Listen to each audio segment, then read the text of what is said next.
Remember last time when I said I was having some technical trouble with recording? Well, part of that was that I didn't actually get to see how long the episode was going, and it turned out it wasn't going long at all, so I apologize for my apology. Welcome back to Let's Play Shantae Risky's Revenge. So, last time when we left off, we were just outside the battle tower, so let's have a look at what this place is like. And just because I know what's up ahead, I'm going to go ahead and switch to the pike ball right now. You'll see. Remember when I said that Brick Road did an epic Let's Play of the first Shantae game? Well, Barracuda Joe was a nickname he gave one of the enemies, and WayForward took it and gave it to this character. So that just kind of tells you how cool that Let's Play was and how well it was received, that even WayForward took notice of it.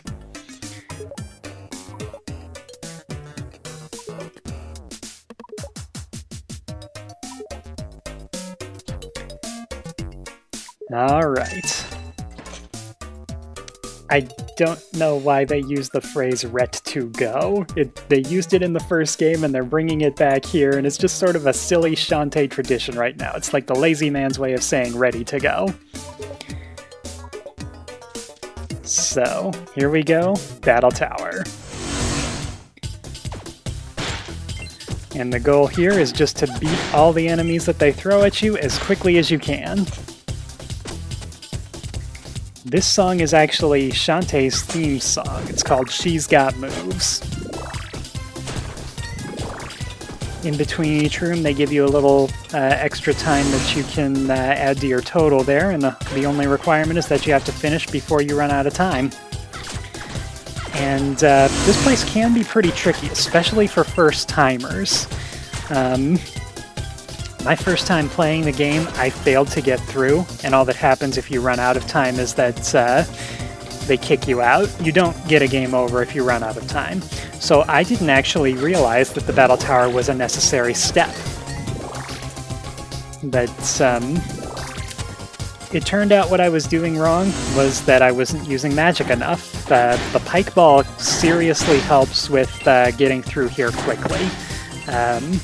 Any magic helps, really, but I find the pike ball to be the most useful in getting in extra hits when I'm not able to hit the enemies. Enemies really don't have any mercy invincibility to speak of, so as many times as you're able to hit them is how much damage they take. And that's why it's nice to be able to upgrade the speed of Shantae's hair whip, or to get these items that can do damage faster than you can by whipping. The Battle Tower is definitely a place that is easier on the iPhone than it is on the DSi.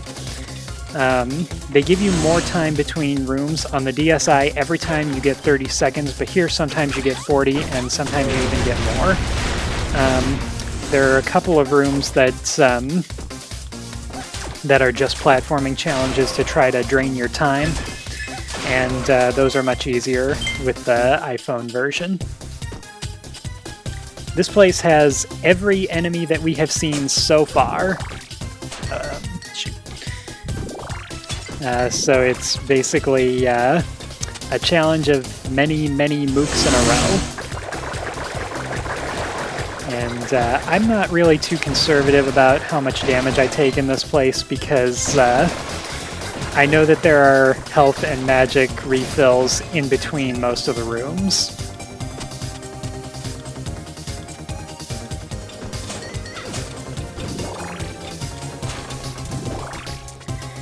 They do keep track of your best time when you go through here, and it gets easier when you get more magic upgrades later.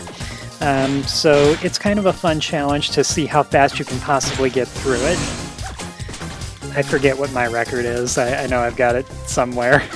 I'm kind of competitive with some of the things that I do, so I like to keep track of my best times and challenge other people to beat them. And I do actually like it when people beat them because that gives me another challenge to try and go after.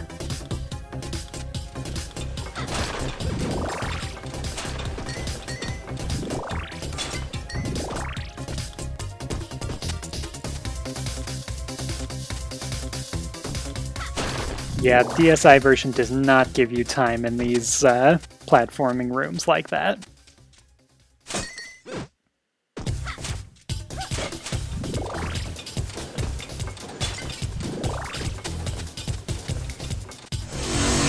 The other thing the pike ball is good for, if you can see that I'm using it here, Shantae's hair whip only goes straight in front of her. It doesn't go up or down. And the pike ball goes around you in all directions. Ah, shoot. You can duck to dodge those arrows because, like the hair whip, those only go straight forward. But the pike ball is good for hitting enemies who are above or below you without having to jump or get in the way of their line of fire or anything. So that's why I like to use it in the battle tower, because you can see the layout of the rooms is not always straightforward.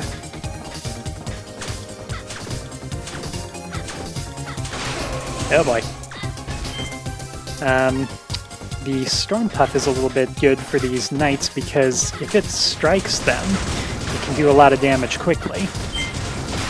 So it wears down their health pretty fast. The blue ones are just an improvement on the red ones. I think they have bigger attacks and I think they take more damage.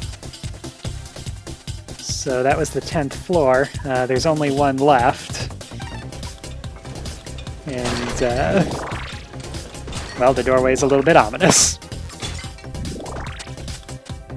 There's no actual boss here. This is just mooks and mid-bosses, if you count the knights as a mid-boss.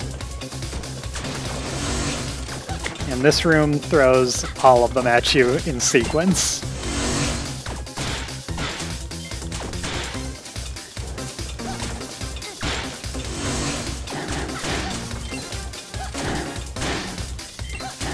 This place is definitely tricky your first time coming here, but once you've gotten used to playing through here and actually beating it, it's kind of fun. I'm actually getting low on health right here. There we go.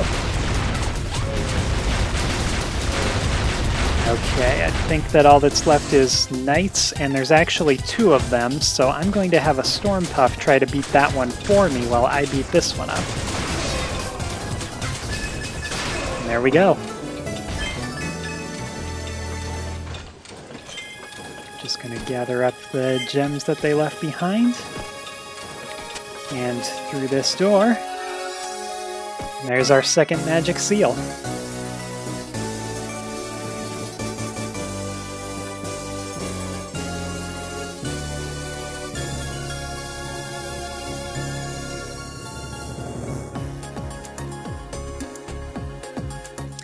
Now, I'm always entertained by this scene.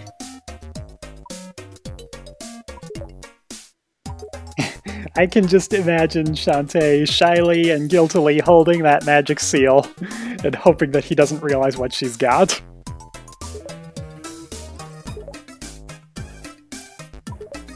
But thankfully, he has no idea what she's got.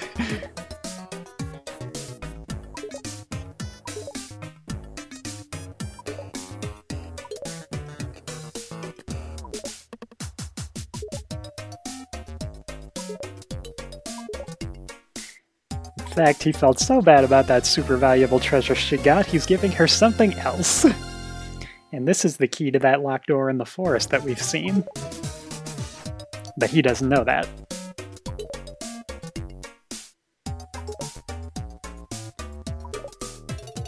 He says, take this so there's no hard feelings, and he thinks that thing is junk too.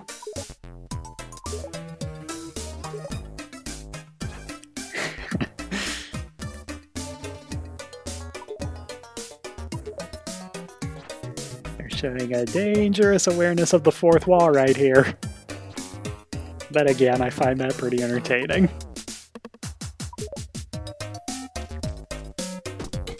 I'm gonna set my fireball so that I've got that, since that's what I'm most used to having. Here's risky again.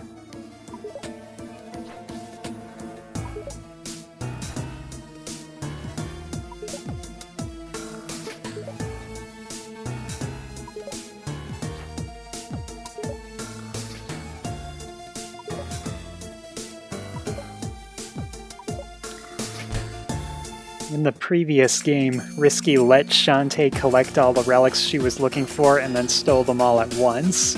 So it looks like she's plotting something here.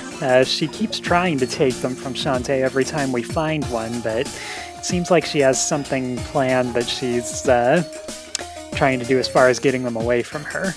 So, actually, I don't want to go this way yet. So there are two ways to get back to Scuttle Town once you finish the battle tower, and that little cave that I just crawled in and out of is one of them. But the other way is going to save us a little bit more time, so I'm going to go that way.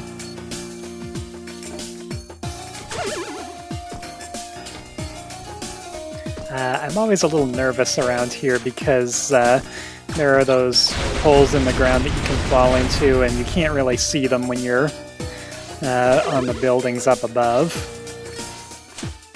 This little guy is always tricky, but I got him. I rarely get past that part without taking some damage. These mummies swing their arms at you, and they can knock you away if they hit you, so they're sort of annoying to deal with, and that's why I try to avoid them when I can.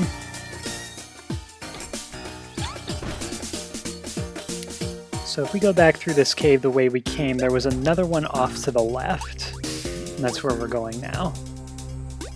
And this area has a lot of archers.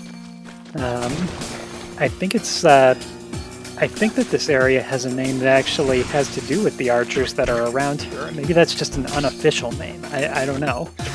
But it's a lot easier just to scurry your way through here than it is to stop and try to beat them all up. And even going back, it's kind of perilous to do it that way, but that's what I usually end up doing. So here we've got another warp squid, and I'm going to skip his conversation since we saw it before. To skip conversations in the iPhone game, normally you get through them by tapping the screen. To skip them, you just hold your finger on it and pull it down. Now see, these little purple ghouly things weren't there before, so this area is starting to get some new enemies that we didn't see.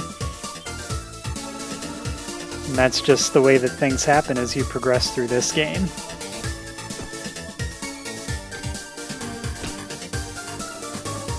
So while we're in Scuttle Town, let me stop by the shop again, because we got a couple of more magic gems and we got a lot of gems. The battle tower is a good place to get gems if you're ever low on money. There we go.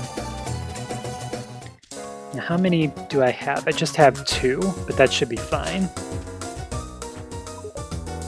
Now what I want this time, I want the magic fill, because this automatically refills your magic over time. And I will also get this Spitfire power-up, not because I need it right now, but because I know I'm going to need it later. So I should show you what this does right away. This is just like the fireball, except it goes in 3 directions. And there was a fireball in the original Shantae game, and it was like that. It was going in 3 directions. So it's kind of a nice callback. But I don't really find it that useful for combat. I mostly find it useful for a couple of puzzles. So we got the key to that place that was in the forest. So let's head back that way.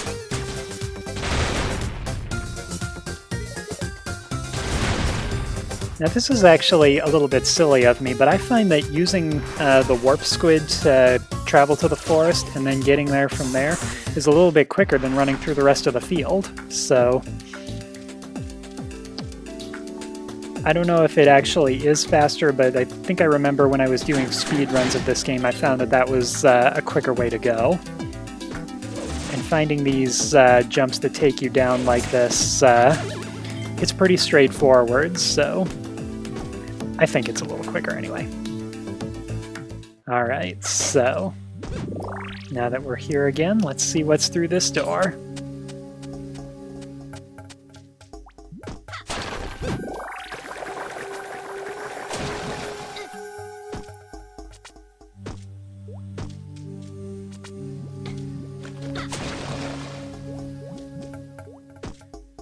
And this isn't really a dungeon, but it's sort of a mini dungeon, I suppose.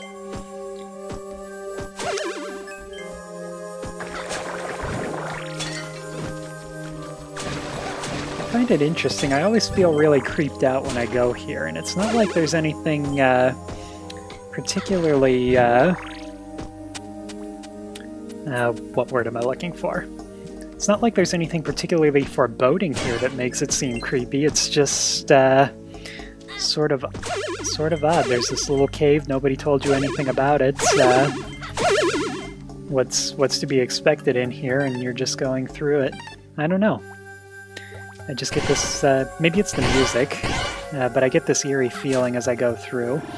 By the way, if you're wondering, the magic fill and the pike ball drains magic faster than magic fill fills it. That's only fair.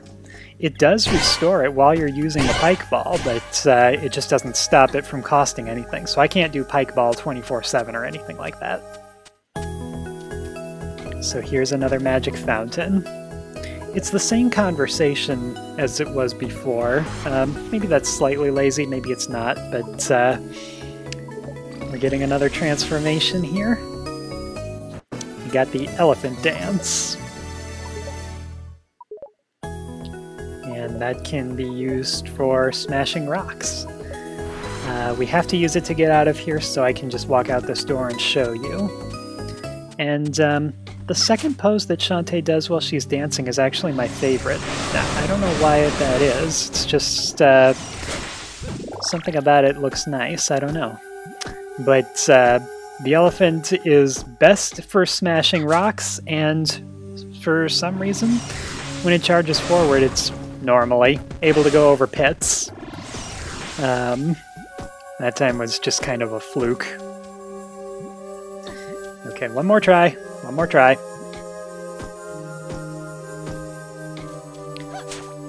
This is actually easier to dash across with the elephant than it is to jump across, so...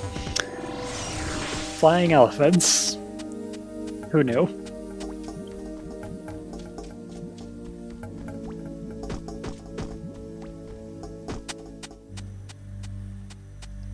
Since we do have this, we can break away these blocks and get a little bit of a shorter way out than we had going in. By the way, the monkey and the elephant transformation were in the first game, but the excuse is that Shantae hasn't been practicing her dancing since then, so she lost the transformations. Oh boy.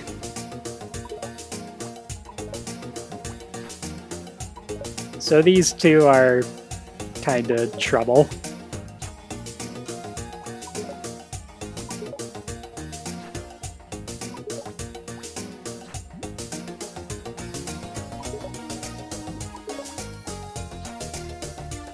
They're Rowdy Top's brothers, and they're actually more shaky and suspicious than she is. Abner, Cadaver, and Poe. I always imagine Abner having this really gruff and voice, kind of like a scoundrel, someone who you don't want to mess with. And Poe, just looking at him, I always picture him sounding like Igor. I mean, can you see it just looking at the way he's shaped and everything? It's a labyrinth that bores deep into the seaside cliffs. It's filled with tricks and traps. Very, very dangerous. I'm not the only one who can see this, right? Oh, by the way, this is one of my favorite ideas ever that they're about to explain. The reason that these zombies are sentient and not crazy and mindless is because they drink coffee. I love that.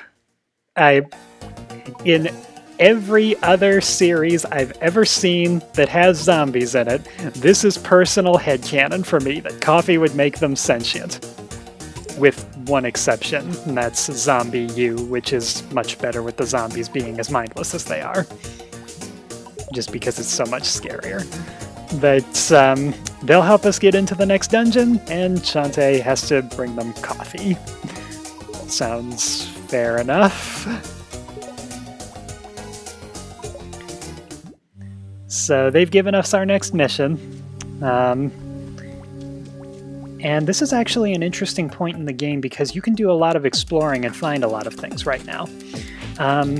So the first thing I'm going to do before I go and look for the coffee is I'm going to get a couple of objects that we need to progress through the game. And let me skip ahead just a little bit here. I'm just going to take us back to Scuttletown first. Alright, so I think Sky has a tip that we're going to need here. I don't know if she gives it yet or not.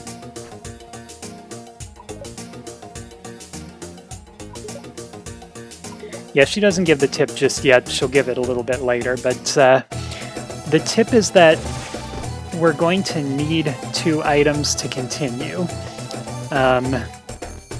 And both of them are located out in the desert, so I'll show you how to get those now since those are necessary.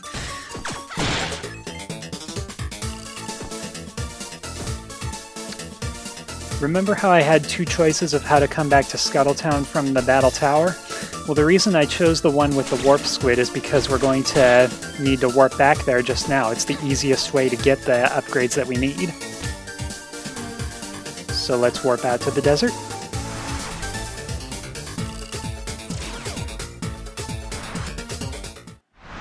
And almost immediately, we're going to come across a purple rock that we need the elephant to break.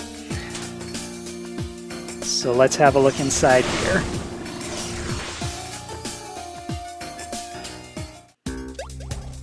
And this is there aren't very many obstacles like this that you need a specific item to break like that.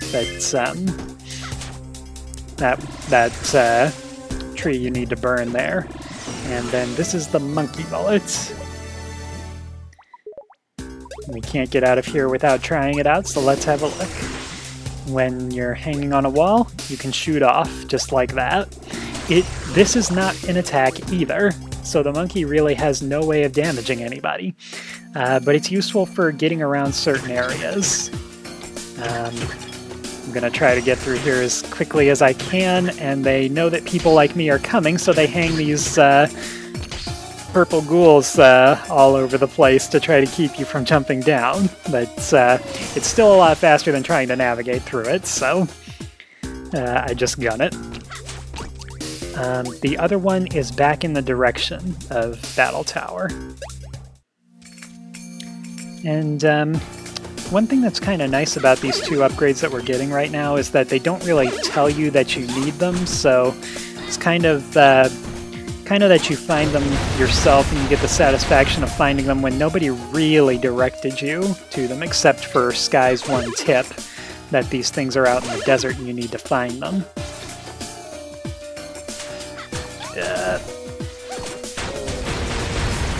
Those mummies have surprisingly long arms, so they've got quite a bit of range to their attack.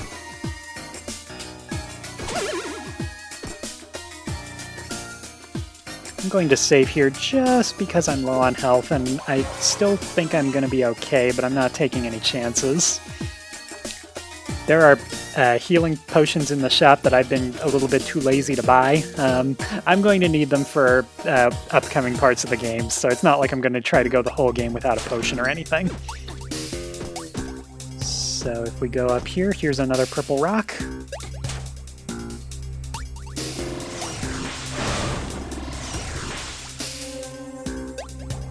And this is another platforming area, and I believe it's simpler on the iPhone. You know the drill by now. Oh yeah, this is a joke. Before it was just floating platforms that you had to navigate, and you don't really need to go in a specific order with these platforms. I mean, they're laid out so there's an easy way, but you can take little shortcuts if you're tricky with it. So however you can get through this room is up to you, really. And here is the Elephant Stomp. And what this one lets you do is when you're in the elephant transformation, you can jump into the air and use all your weight for a big stomp. Who says elephants can't jump? Alright, now, this is a good point in the game to go around and collect a whole bunch of secrets, and that's what I'm going to do in the next video. So, if you want to find things on your own and you don't really want a whole lot of spoilers, go ahead and skip the next video and we'll be back on the main quest after that. we will meet back in the forest if you decide to go that way, but otherwise I'll be right back here. So thanks for watching. See you next time.